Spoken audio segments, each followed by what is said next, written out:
Pray with me, please. Be with us this morning, God. Quiet our hearts. May our spirits be still, that we might hear from you. Amen. There's a scene in the third act of Shakespeare's Hamlet where King Claudius, he who has murdered his own brother so as to ascend to the Danish throne, suddenly begins reflecting on his guilt and fretting over the difficulty he now faces when trying to pray. Understand, he's now the acknowledged King of Denmark. He's now married to the Danish queen. He now commands the Danish military. He now lives in utter luxury. Yet he cannot properly pray. Why? Is it because he's worried that he will soon be found out? Is it because he's worried that the law will soon condemn him? Is it because he's worried that he will soon have to pay recompense for the wrongs he has done? No, he's not worried about any of that in the least. No, instead, he's worried because, despite the fact that he has gotten away with all of it, he nonetheless knows that what he has done is wrong. And that is a truth from which he cannot hide. And so in Act 3, he says this, "Oh, my offense is rank. It smells to heaven. And pray can I not. Pray can I not." And then he speaks these hugely significant words that I ask you to hold on to closely as we'll come back to them later in this sermon. Oh, in the corrupted currents of this world, offense's gilded hand may shove by justice, and oft 'tis seen that the wicked prize itself buys out the law. But 'tis not so above. For there the action lies in its true nature. There the action lies in its true nature. Okay, so enough about Shakespeare and King Claudius for the moment. We'll come back to them soon enough. But for now, let's shift gears and turn to today's gospel lesson, which comes to us from Luke chapter 16, where we find Jesus telling yet another parable. You see, at this point in Luke's narrative, Jesus has been on something of a roll with his parable telling. He's just told parables about a wayward son and about a lost coin and about a lost sheep. And now in this parable, he turns his attention to a story about a failed business relationship. And that story, slightly modernized, goes like this. There was once an estate manager who grossly mismanaged his employer's accounts, and therefore his employer, upon finding out about this mismanagement, gave the manager a few days to get his books together so as to justify his failure.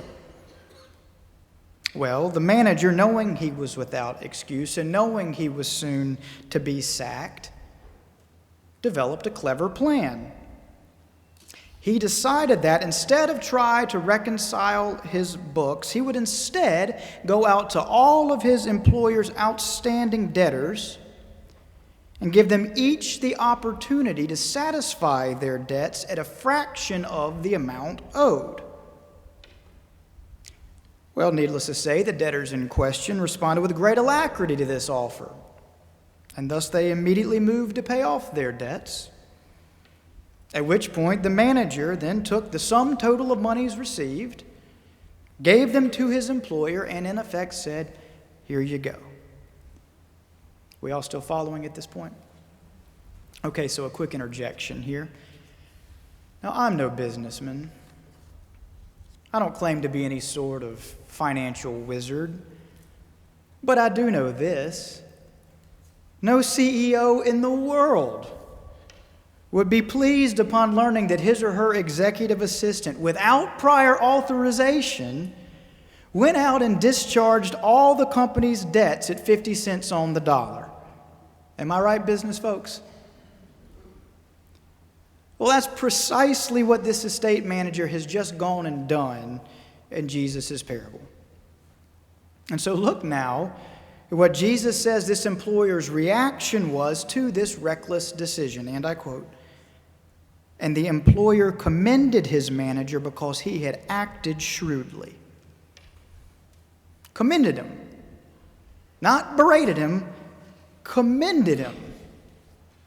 "For the children of this age," Jesus explains, "are more shrewd in dealing with their own generation than are the children of the light." The end. Thus endeth the parable. Satisfied? Okay, so let's ask now the obvious question. What on earth is this about? What is going on here? I mean, parables by their very nature can be difficult to make some sort of sense out of, but with this one, so many questions immediately leap off the page. For instance, why was this manager even able to make such a reckless decision? And what did he think he was going to get out of such a reckless decision?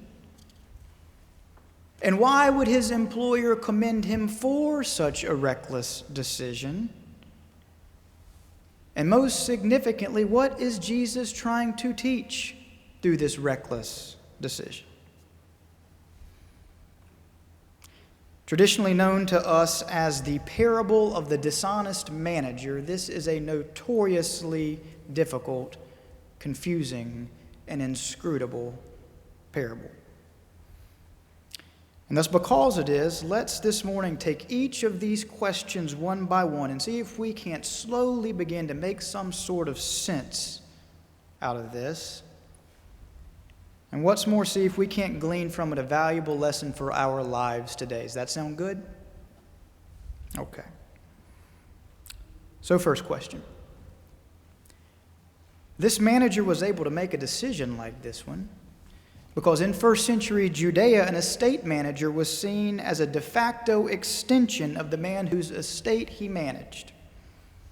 Thus, should a manager go to his employer's debtors and offer them better terms, it would be implicitly understood that these new terms had been authorized by the employer himself. So in its original context, there's nothing outlandish about the manager in this story having been able to make such a consequential and reckless decision. Leading then to the second question. Even so, did the manager really think that his employer would be somehow pleased with this decision? The answer? Of course not. And here lies half the confusion in trying to interpret this parable.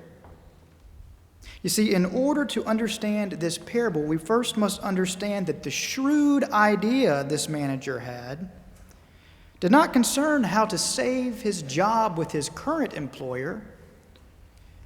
It instead concerned how best to ingratiate himself to these other potential employers. You follow? See, this manager knew his days with his current company were numbered. This manager knew he had been grossly negligent in his duties and thus had no leg to stand on. But because the boss had given him a few days to render an account of all he'd mismanaged, in other words, because he hadn't been fired yet, he had just enough time to cash in on the last of his chips, on the last of his credibility. And thus he went and in effect sold the company's secrets to the competition. Why did he do that? He did it for the same reason dishonest people do this kind of thing in business dealings all the time. He did it because he could, and in order to land on his feet. You follow that? Okay, third. Why then, if this is the case, did the employer commend this manager for his duplicity instead of berate him? The simple answer to that question is he didn't commend him. And here lies the other half of the difficulty in interpreting this parable. Oh, the text says he commended him, all right, but we completely miss Jesus' point with this parable if we read this as a sincere commendation. For as Jesus puts it, this is one child of this age dealing shrewdly with another child of this age. Read closely. The employer here is not saying, well done. You have wisely handled my money. You have turned lemons into lemonade. You have taken what was going to be a loss and you have somehow turned that to the good. Well done. No, he's not saying that. He's saying, well done, you sorry piece of work. You got me. You've burned me. I should have seen it coming, but I didn't. Well done. All's fair in love and war. Well done. Got that. And so finally, then, to the most important question of them all. What then could Jesus possibly be trying to teach through this? Well, listen closely to what Jesus says next as it gives us a vital clue. You see, the children of this age, Jesus concludes, are more shrewd in their dealings with one another than are the children of the light. Hold on to that line. We'll come back to it in the end. Now, though, go with me back to King Claudius and his struggle to pray in Hamlet Act 3. Here in Hamlet Act 3, Claudius, like the estate manager in Luke 16, has acted shrewdly and has gotten away with it. Here, Claudius, like the estate manager, has seen an opportunity to advance his own interests through corrupt dealing, and he's taken it. And so here, Claudius, like the estate manager, finds himself emerging from a touch-and-go situation completely unscathed. But now Claudius, much to his own surprise, finds himself reflecting on how, though he's gotten away with everything, he suddenly feels a vertiginous sickness welling up at the core of his very being. And that is when he speaks that profound line that I asked you to hold on to at the beginning of the sermon. Oh, in the corrupt currents of this world, offense's gilded hand may shove by justice, and oft 'tis seen that the wicked prize itself buys out the law. In other words, in the world as it is now, those who gain power through corruption are often able to bend the rules to protect themselves.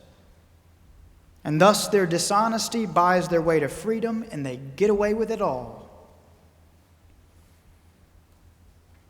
But then come Claudius's words of anguish, and with them the beating heart of Jesus' parable and of this sermon. But 'tis not so above, Claudius concludes. For there the action lies in its true nature. And for that reason, Claudius laments, pray can I not? Back now to Jesus' parable. Whoever is faithful in a very little, Jesus explains to his disciples, will also be faithful in everything else. And whoever is dishonest in a very little will likewise be dishonest in everything else. And so don't let it surprise you, Jesus is saying to his disciples, that this manager in this parable acted this way. And don't let it surprise you that he got away with it. For that's just the way it is. For that's just the way that things tend to work in this broken and corrupt world, he is saying. The unjust do profit from their dishonest dealings, he's telling them. And the liars do advance through the effectiveness of their lies. And the cheaters do get ahead through means of their duplicity. And so things just are, Jesus is telling his disciples. And so things just are, except for this. that the unjust, no matter how they dress up their injustice, are in the end unjust. And the liars, no matter how they rationalize their lies, are in the end liars. And the cheaters, no matter how they justify their actions, are in the end cheaters. And thus, in the end, the liars and the cheaters and the unjust will need not even God to condemn them, for the very record of their own lives will bear testimony against them. Pray can I not, says an anguished Claudius. Why? Because whoever has been faithful in a very little knows he has been faithful in much. And because whoever has been unfaithful in a very little knows he is likewise unfaithful through and through. And because that is a truth from which no one can hide. The children of this age, Jesus says, are more shrewd in their dealings than are the children of the light. And they make friends through their dishonesty. That, in the end, is the lesson this parable teaches us. For in the end, this deeply troubling and deeply confusing parable is a parable about character and integrity, about honesty and its intrinsic value, about the connection between a false act and a false character, about the broken state of the world and about the spiritual state of those who take advantage of it. Will we, this parable invites us to reflect upon, do justice and love mercy and walk humbly with God, owning our mistakes and facing them with contrition and integrity? Or will we, like the estate manager, shirk that responsibility because we can and do whatever we have to do so as to take care of ourselves? Will we, this parable asks us, be faithful in our daily dealings, no matter how large or small? Or will we, like the estate manager, be unfaithful because we can, knowing that a little lie here and a little dishonesty there can help catapult us to where we want to be? Yes, these are questions we face every day. And in the corrupted currents of this world, this parable reminds us we are very well able to get away with this latter path. For in the corrupted currents of this world, this parable reminds us, offense's gilded hand may shove by justice. But, this parable reminds us, 'tis not so above. For in the end, this parable reminds us, when alone with ourselves and alone before God, there our actions lie in their true nature. And there we have either been faithful in a little, and therefore have become faithful people, or we've been unfaithful in a little, and therefore have slowly become unfaithful through and through. What kind of people this parable invites us to reflect upon will we allow ourselves to become? In the corrupted currents of this world, will we be unfaithful like King Claudius and like the estate manager? Or will we be faithful like the one who bids us follow him? The choice this day and every day is ours.